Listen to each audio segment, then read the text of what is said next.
So he's got the width and the breadth of experience to understand what legacy means and what long-term stability means. But more important than that, and I hope you guys realize this, in the end of the day, it's the quality of the man that really attracted us. When we were talking about different things, a lot of people came up and said, oh, we can fix this, we can fix this, we can fix this. But he's the only one that gave us a wholesome approach and also kind of said, if you don't want to do it, that's fine, but at the same time, you have to look at everything and every place. And it wasn't about him being the consultant, it was about him being vested in us culturally to make sure that we are set up for success. We're fortunate that he has history with us. We're fortunate that he has a soft spot for us. He has a soft spot for the algae. So that really helps. So he has an algae love, if you will, with it. So he has the New Earth vibe, and he is wonderful to work with. So without any further ado, Mr. Dan Jensen. Thank you so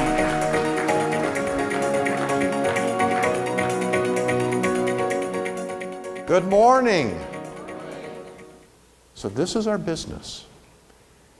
Now we're here in this workshop today and tomorrow to learn. And also, we hope that by learning some things, we're going to do better financially.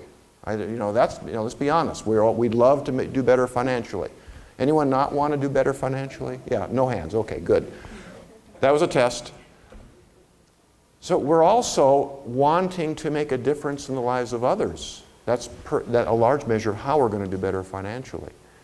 So I think what you want to look for as we talk about compensation plan today, look for clues, look for cues, look for hints, look for the secret sauce of how you should work your business to live, to love, to learn, to leave a legacy. And it will change your lives too. Bilal and Jerry and Kevin have taught you very well so far. I hope to help you as well in these next couple of hours. My goal in the next couple of hours, oddly, is not to teach you a new compensation plan. The rest of the team is going to do that. So I'm going to help you by setting a foundation of how you can succeed with a new compensation plan. In reality, I'm going to teach you principles, and they'll apply to a lot of well-designed comp plans out there. I've designed in my life, I don't know, 400, 500 comp plans, something like that.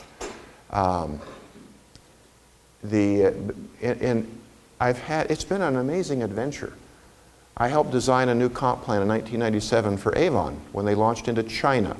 2 years later, they had 500,000 representatives. And then the government of China decided they're not sure about this weird business called network marketing, and they passed laws that made it so they couldn't have a compensation plan. And everything had to get watered down. They still are doing well over there, of course, but it's not the same as it was before. In 1986, I was in a little room and with a folding table and a computer terminal in Provo, Utah, programming a compensation plan for Nu Skin.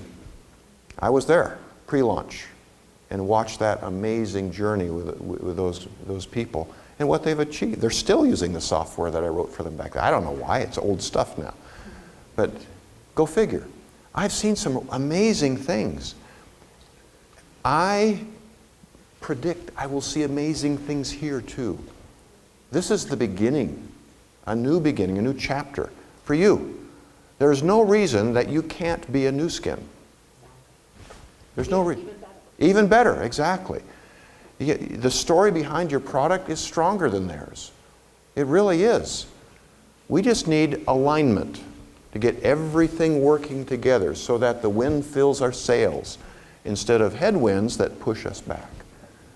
And that's what you're going to learn today. Look for the tailwinds that are going to fill your sails. So let's start. You're going to need to learn over time two primary things. How does the plan work and how to work the plan? I'm going to focus on the latter. The good news is, too, how the plan works has a lot of details to it. There is no such thing in this industry, and I don't say this lightly. There's no such thing in this industry of a comp plan that works well that is simple. I wish that was the case. If it was the case, we would have done it countless times. The simplest plan would be a plan that simply says, we'll pay you 5% as wide as you are deep, down to 8 levels or something like that. Done. That would not work. I know you say, well, why? I don't want to get into the why. It wouldn't work. People have tried it. It doesn't work. Human behavior is not simple. How many have children? Is that simple to raise children? They're all different, aren't they, right? Every one of them are different. Way different. You know, you think somebody switched the babies in the hospital eventually, you know. And it's an adventure being a dad and being a mom. Well, it's an adventure in direct selling too. In a certain parallel universe, we're raising kids in a certain way. We're helping them to succeed, because that's the goal of mom and dad, isn't it? To raise your kids so that they're better than you. That's how we do it. And that's how we do it in direct selling too. So we're going to focus on how to work the plan, which is, what do I do? How do I succeed? How do I help other people in my team? So we're going to start with this. These are foundational things. And if you want, these things that I'm going to share with you will probably open your perspective on how to work with your team in a very effective way. Of all the things that I have learned in this industry for the 38 years I've been in it, I have seen patterns of highly successful companies in what they've done and what they haven't done. Things to avoid. And I've also seen patterns, as Bilal noted, of companies that haven't done so well. And I've tried to figure out why they haven't done so well. And what I've done is boiled down to a core essence. 5 golden behaviors, 3 types of reps. Can it be that simple? Yeah, it can. It actually can. If we can learn these 5 golden behaviors and the 3 types of distributors, consultants, associates, and address them properly in perfect alignment and harmony, we win the battle. We win the war. We succeed. So let's start.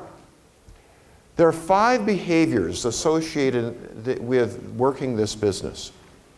The first is on the top. If you can't see it, you know, that small letter, that's okay. It's called selling. Now, why is selling so important? Well, it's kind of a duh question, isn't it? Why is selling so important? There's a highly complicated mathematical formula that drives compensation plans. Please take notes. You ready?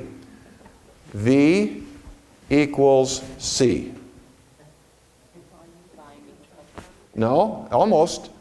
Elise said volume equals customers. Almost. Volume equals commissions. Volume equals commissions. You want higher commissions? Get more volume. If your volume goes down, what happens to your commission check? Goes down. V equals C. There you go. Principle number 1. It's timeless. It's like gravity.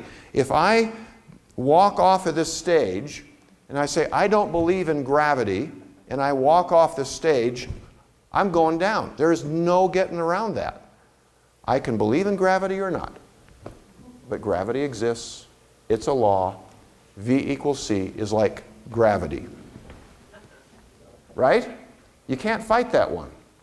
So in order to see an increase in commission check, it's actually more important to drive volume than it is in all the percentages and bonuses and things of the comp plan. Those are secondary. We could pay you 30% commission on your personal recruits. Could. It'd be silly to do that because we wouldn't have any money left over hardly for anything else. But if your volume isn't there, if you've got 20 recruits who are doing nothing, your check is going to be nothing, right? It doesn't matter what the percentage is. V equals C. So we start the 5 behaviors with selling. We got to figure out how to create volume. Now, You know any companies out there that have an amazingly great product that people want? You know somebody? Maybe? Yeah. People who would say, I'm not letting you have this product, take it out of my cold dead fingers first, right? They love the product. This drives volume more than anything. One of the common elements of companies in our industry that don't succeed, really simple, their products don't work. We ever see that? All the time. Products that don't work. Sure, we do not suffer from that, and that is one of the most important reasons why you are here and should be here. You've got products that work, and it makes it easier to create volume. And when that happens, it makes it easier to be paid well, right? Absolutely. So selling. Who do we sell to? What do you think? Who do we sell to? Everyone, you bet. So in the context of selling here, I'm going to differentiate it from enrolling. Enrolling is a business function. I'm going to sell to a customer who chooses not to be part of the business. I'm going to enroll a customer who wants to be part of the business and therefore be an associate. See the difference? It's about the intent. You're going to see in the new compensation plan an alignment of that, where people will self-select. They will self-select and you're going to help them self-select. You better not force them to do something they shouldn't do. Do not enroll a customer as an associate who does not want to do the business. Don't do that. You will earn less money, promise. Don't teach your people to do that. You will earn less money. Some years ago, a large company, dropped their enrollment fee from $129 to $29. And all of a sudden, all of their customers started enrolling as consultants. And they thought they'd hit the moon. They thought this is the secret sauce, just drop the enrollment fee. Well, the problem is that their associates went from 35% commission of the retail price to 4% commission of the wholesale price. And all of a sudden it became a churning machine. Associates coming, associates leaving, associates coming, associates leaving. In 1 month they enrolled 100,000 people. The next month they lost 100,000 people. They declared bankruptcy 4 years later. Not sustainable. People have to make enough money for the time they spend on the business. We'll talk more of that. So enrolling customers for the sake of getting a better price, not smart. This is part of alignment. So here's a question. Is our customer price a reasonable price for our products? Be honest with me. What do you think? Yeah, it sure is. Because it works. It changes lives, right? How much would you pay to change lives? Yeah, exactly. I was reading an article this morning of this kind of uppity pharmaceutical CEO who raised the price of a unique antibiotic to $2,400 a bottle for 1 month's supply. I don't agree with that, but it's a unique product. Okay, now let's not raise our prices that high, please. So we have an amazing product at a reasonable price. We need to believe in that price. You need to teach your people to believe in that price. Here's another secret, write this down. Your associates think more like consumers than they think like business people. You agree with that? So if they don't believe in the price, are they going to ask their friends and family to pay that higher price? No. They have to believe in that price. You have to help them to believe in that price. And this is the fatal mistake of enrolling customers as associates. You calibrate in their head the value proposition of your product to be the rep price at wholesale. So the commission that you would have earned, they're taking as a lower price. It's a discount. And you're not going to be able to earn as much money. Now here's an example. Mary Kay Cosmetics. Mary Kay consultants can earn 50% commission if a customer buys at retail. And many of them do discount, unfortunately, but they sell their product close to retail. What would happen if all the customers bought the product at 50%? Answer, the reps, the consultants would earn almost nothing. They wouldn't qualify until they had a boatload of customers to earn anything. That's a problem. They don't do that. Mary Kay they try hard to have customer pricing that works. And that makes it so that the business works for their representatives. That's been a formula since Mary Kay Ash in the 1960s started the business, and they still have that tradition. It works. $3.5 billion, you can't shake a stick at that one. So, for us, selling to customers, enrolling associates into the business who want to earn $1, $100, anything. They want to do the business. So here's a rule again, don't enroll customers who do not want to do the business. Now, in the new world, the new earth world, we're going to have a 3-option proposition. Option A, buy our products, they're amazing products, buy them when you want. Here's my replicated website link, you can buy them on my e-store. What do you call the store? Is there a name for it? No. A website.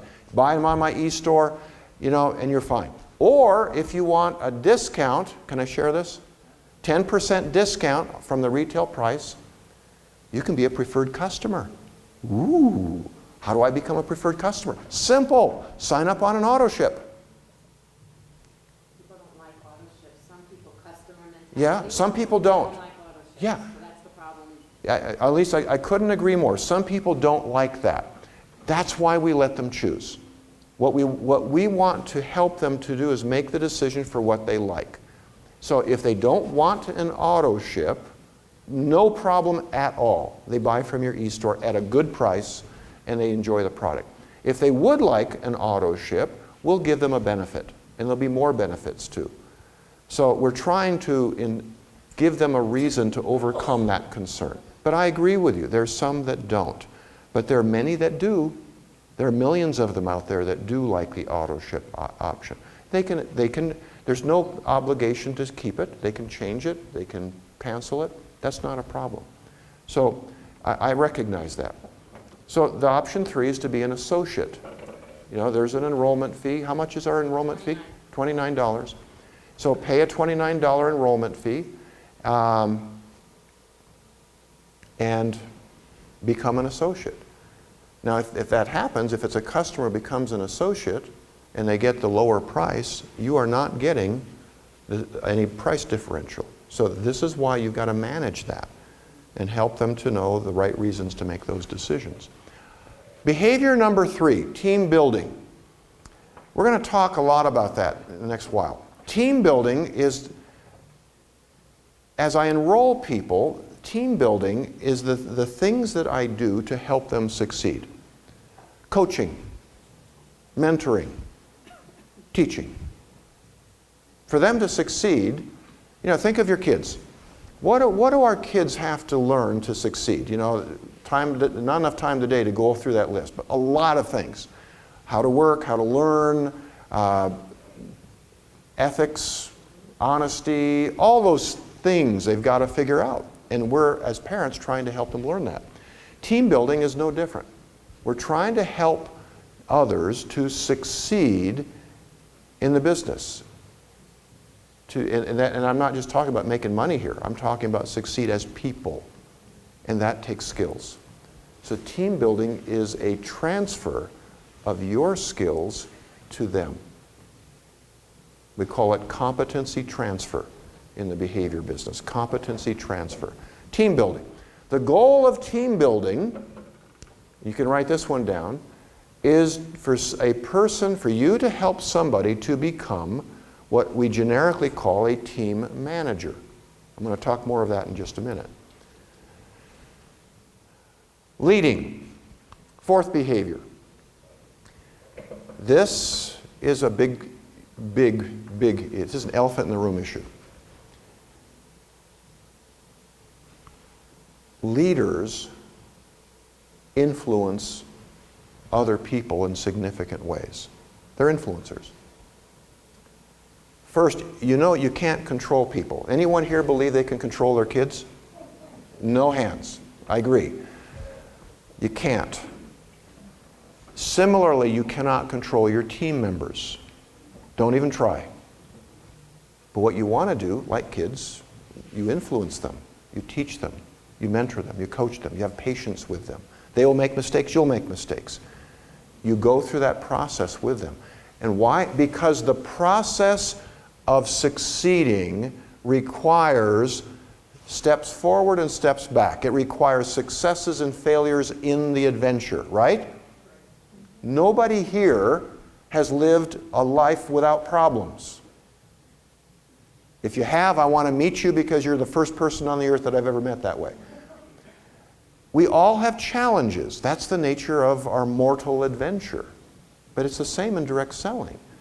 You join a direct selling company and you start a journey.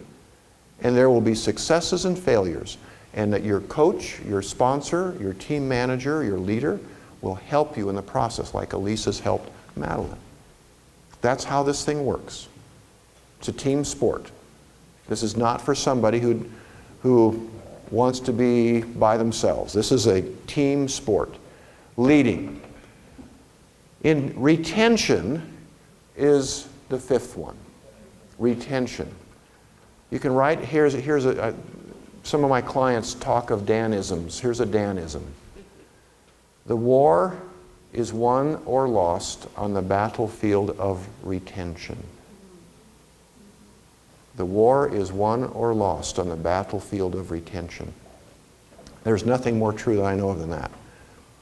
Companies that are recruiting hundreds or thousands of people a month, but losing hundreds or thousands of people a month, they're actually in decline, meaning they're going down. Why? Because your success in the future will depend not just on how many people you have in your organization. The more you have, the more the volume, the bigger the checks. But more importantly, if there was a way to measure this, the amount of skill and competency in your team. You cannot create a successful business on the backs of incompetent people. There's another Danism. You cannot build a successful business on the backs of incompetent people. So your goal as a leader, as a team builder, as an influencer, is to help others learn this business, exactly like you are trying to help your kids succeed. Help them to learn. And that's not an easy thing. It takes a lot of patience. It does. You know that. Those of you that have teenagers can certainly talk of that. Okay. So now we're going to continue talking about family a little bit. Here are three of my grandkids. Little Ellie, TJ on the left, Annie on the right. Big sister. What should big sister do with little brother and little sister? They're fraternal twins, by the way, the little ones. What? Takes care of them. Yes. Yes, takes care of them. Teaches them how to read stories to them, plays with them, teaches them how to do basic things, tells mom and dad when they mess up, right? Always. Big sister has a role and responsibility, exactly like a sponsor does who enrolls one or two other people. You're a big sister or a big brother to them. So the role of an associate is exactly that, to be a big brother and a big sister to people you care about. Now, the nature of our business is that people come into our business wanting, again, if they have a why, they want to do something, they want to achieve something. Great. So what we have to do is teach them basic skills, which are 2 of the 5 behaviors: selling and sponsoring or enrolling. There you go, basic. Ellie does not need to teach TJ advanced geometry. That will come. She needs to teach him how to read. Teach him how to write. In TJ's case, he's got a speech challenge. She needs to teach him how to talk. Or he's not going to succeed in life. Right? So, basic skills. This is the This is the School of Basic Skills. Notice on the right, 1 to 4 hours a week. You dare not expect a new associate to work a lot of time. Why? Here's a statistic. 80% in our industry of associates when they join any direct selling company will sponsor this many people in their first 90 days. The margin of error on that one is 5%. So between 75 to 85%. Average is 80%. Sponsor nobody. They will sell to customers. Absolutely. So why is that? Here's the answer in our research. When a new associate comes in, you enroll, Elise enrolls Dan. Dan, for about 90 days, is test driving the car. Anyone bought a new car in the last 10 years? Maybe a few? Okay. Did you just walk into the dealership and say, I want that one? No. You did your homework. You took it for a spin. Anyone ever test drive a car and they say, no, I don't like this one, right? Yeah, a whole lot of times. That's how associates think when they're considering joining a company. Do they have other choices? Always. In this world of social media, everybody has some friends that are in a direct selling company. To find somebody who doesn't have a friend in a direct selling company, it would be a really weird thing. So here we are in a highly competitive environment, and they want to see, interestingly, not as much how much can I earn. Their question is a little bit more basic. Is it worth my time? So here's another principle. Time is your top competitor. It's not another direct selling company. It's not even Amazon. It is time. Elise, more or less, are you willing to share about how many people are in your organization? Last I saw about 300. About 300. What would happen if all of those 300 people worked the business 15 minutes per week more than they're working today? In 2 or 3 years, what would be the difference for you, do you think? Over 5,000 people are working. From 300 to 5,000. Your income would be up many, many times. 15 minutes a week. So here's the million-dollar question, and all of us have the same issue. Why don't they? The new comp plan will help answer that question. But we'll talk more about that. And it's referred to the dollar per hour proposition. How much, I'll talk more about that too. But 1 to 4 hours a week reflects a, is it worth my time? Question in their mind. They're test driving the car. So this is where most of the attrition, people we lose, happens, right here, in this role. Associate, you get that. Now, in the new plan, there's a rank or title called Elite Manager. This is a defined role. It's not just a badge you wear. There's a role here.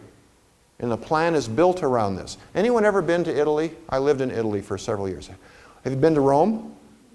But down at the Colosseum, there's some big arches down there, aren't there? You remember those arches? Nero's Arch and Hadrian's Arch? Amazing arches. Massive. Did you ever look up at the top of that arch where, just at the very top, is there something unique up there? Do you know what that's called? Keystone. Who said keystone? Yay, Justin. Keystone, exactly. What happens, Madeline, when you take the keystone out of the arch? It all falls apart. Keystone. The new plan has a keystone. It's called Elite Manager. Why is that the keystone? Because there is a secret to the billion-dollar companies, and this is it. Everything they do is designed around a role that I will simply call a team manager generically. In our plan, it's literally called Elite Manager. At Sensi, it's called a director. At Nu Skin, it's called an executive. At Herbalife, it's called a supervisor. Every billion-dollar company, every $500 million company has this role defined, and they train to it up the wazoo. It's like a drum they never stop beating. How do you get to this role? Why? Because this role is like the coach of a Little League soccer team. Anyone coach soccer? Yeah, Elise? Who else? Look at you guys. I'm picking on you all over the place. Cool. What age? 13, 14, 15. I love it. Andy, my daughter Andy, her husband Jason, the big guy, that's what he does. He loves that age group, and he coaches them all the time. He's a super guy for that. He's patient. He's a big teddy bear. But boy, does he help those kids succeed.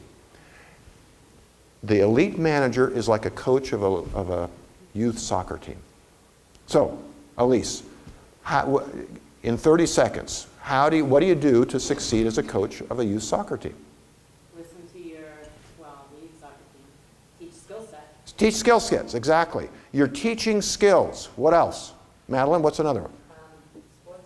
Sportsmanship. So you're teaching character. You're developing people. Exactly. It is no different here. But here's an important concept in this whole thing. Each of you, as you coach your teams, you own the success or failure of the individual team members. And that is the secret sauce. In the absence of someone who owns the success or failure of a team member, what happens to the rate of success and rate of failure? Yeah, exactly. It would be like a parent who decides to disengage from their kids if they don't do it right. I mean, you would never do that. You love your kids. So you're all in. All in. And this is that. It's the keystone. Every one of the highly successful direct selling companies have figured that out. You won't find this in print. On my website I've got a paper about it, but this is so true. So we have designed the new comp plan around a keystone, this role, think of again, of a youth soccer coach who's going to own the success or failure of the team members. And I'm not talking the team being personal recruits only, but their recruits and their recruits, a team. Okay, what does a team manager, elite manager do? They sell and sponsor. Okay, well, wait a minute, we saw that on the previous slide. Yes, they continue to do what was there. How would you say to your team, do what I say, don't do what I do, right? As goes the coach, so goes the team. Simple. How does a parent teach a child to have clean language if the parent is swearing all the time? Can't be done. So you have to set the example. But the elite manager is going to mentor and coach the team members, the team. We'll talk more about that. They work the business tactically. What does that word mean? Stephen Covey put it beautifully. He referred to this role in business. It's not just direct selling. It applies to all forms of business. He says the manager learns how to climb the ladder of success. He learns how to climb it efficiently and effectively. There's a skill associated with that. While the leader who's coming next steps back, looks at the ladder and asks a profound question. Is the ladder leaning against the right wall? There's the leader, and that's the difference.